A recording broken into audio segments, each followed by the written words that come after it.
सर्वप्रथम तो पहलगांव के अंदर जिस प्रकार से घटना हुई है और हम सब देख रहे हैं कि पूरा देश, क्या हिंदू, क्या मुसलमान, क्या कश्मीर, क्या हमारा मध्य प्रदेश, सारे प्रदेश, सारे समाज, सारे संगठन सब एकजुटता के साथ पहली बार यशस्वी प्रधानमंत्री के साथ अपोजिशन भी, पक्ष वाले भी, सारे लोगों ने एकजुटता से इस नृशंस हत्याकांड की निंदा भी की है और इसके खिलाफ कठोर कार्रवाई के लिए हमारे यशस्वी प्रधानमंत्री को न केवल देश बल्कि विश्व से भी सब प्रकार का समर्थन मिल रहा है।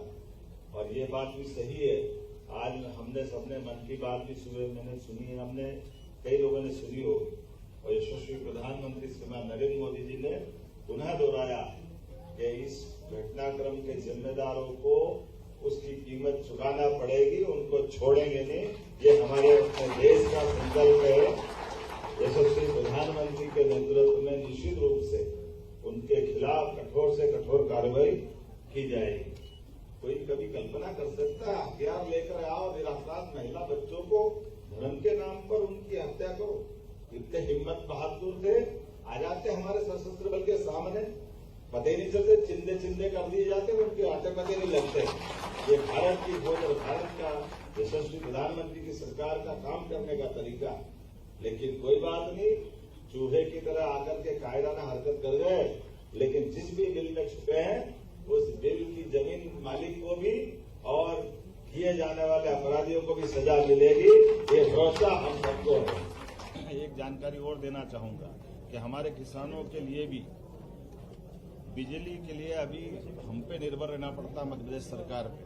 आने वाले समय में हम सभी किसानों को 32 लाख किसान है, जिसमें 1.5-2 लाख किसान अस्थायी कनेक्शन वाले हैं। इसमें 10 horsepower, 5 horsepower, 3 horsepower, 2 और 1 नीचे तक के क्रमशः ऐसे सारे किसानों को सोलर पंप देकर के हम बिजली के लिए उनको आत्मनिर्भर बनाना चाहते हैं। तो 32,000 किसान ऐसे थे जिनने पहले 10-12 साल पहले पंजीयन कराए थे, उनको सोलर पंप नहीं मिले थे।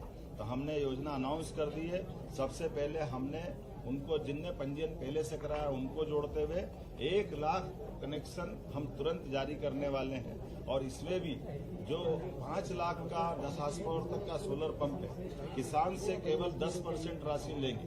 इसी प्रकार से 2.5 लाख का 5 हार्स पावर तक का पंप है, उसमें भी 10% की राशि उसको लेकर के उसको न केवल अपने बिजली के क्षेत्र में आत्मनिर्भर बनाएंगे, बाकी प्रयास तो ये रहेगा कि ज्यादा बिजली बनाए तो किसान से खुद सरकार बिजली खरीदेगी।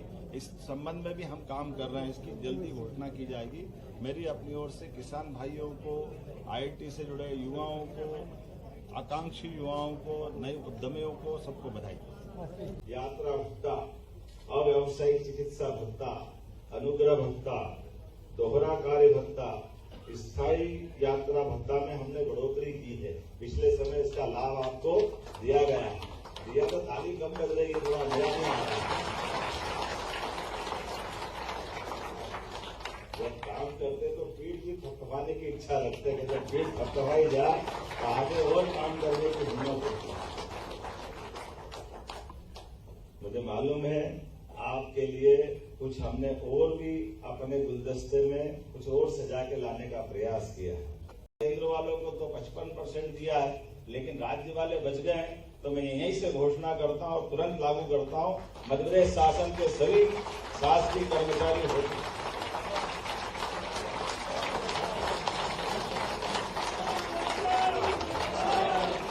1/7/2024 से 3% और 1/1/2025 से 2% महंगाई भत्ते की अतिरिक्त किस्त भी स्वीकृत की जाती है। इसका अर्थ है हमारे अपने राज्य के अंदर भी सभी शासकीय कर्मचारियों के लिए भारत सरकार के कर्मचारियों के समान आपको भी 55% का भत्ता दिया जाएगा। महंगाई भत्ते में वृद्धि के फलस्वरूप एरियर की राशि का भुगतान 5 समान किस्तों में जून 2025 से अक्टूबर 2025 तक दिवाली अच्छी मना करके किया जाएगा। दिवाली हमारी आनंद से मना, ऐसे में हम सबका प्रयास हम सब जानते हैं, जब आप दो चार खड़े हुए बाकी को मजा नहीं आया तो मैं भी नहीं कह सकता।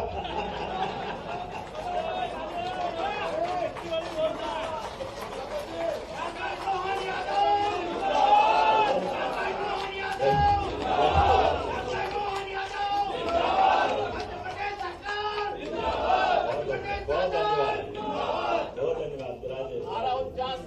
जब हमने हमारे बीच में हमारे लोगों के बीच बात कर रहे हैं, आपकी विनम्रता को, आपके प्रोत्साहन को प्रणाम करता हूँ।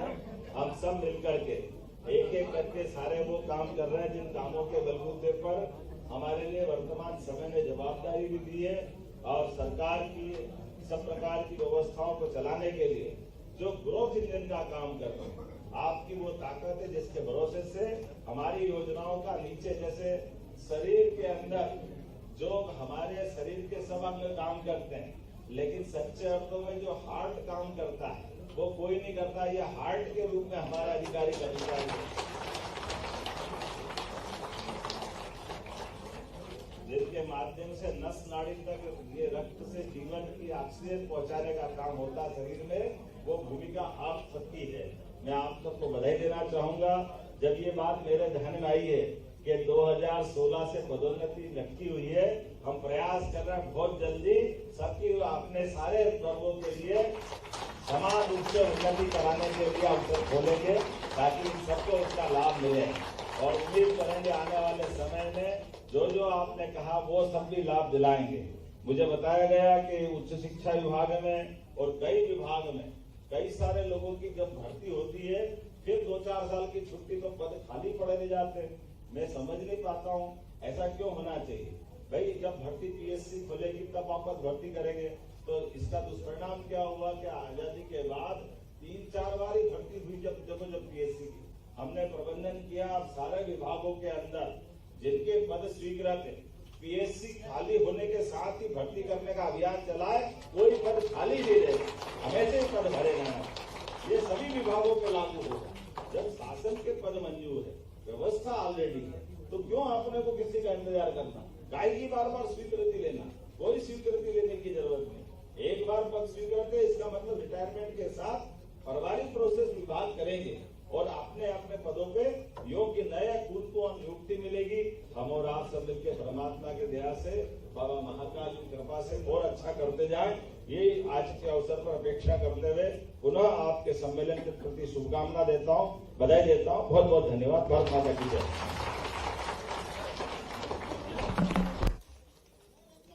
पाकिस्तान ने जो कायराना जारी करी थी, मैं इस बात के लिए मैंने बीते दिन हेडक्वार्टर पुलिस में जाकर के हमने न केवल इस बात की समीक्षा की बल्कि भारत सरकार के दिए गए दिशा निर्देश के पालन के लिए एक एक पाकिस्तानी व्यक्ति को चुन चुन करके उनको उनके जगह पहुंचाने के लिए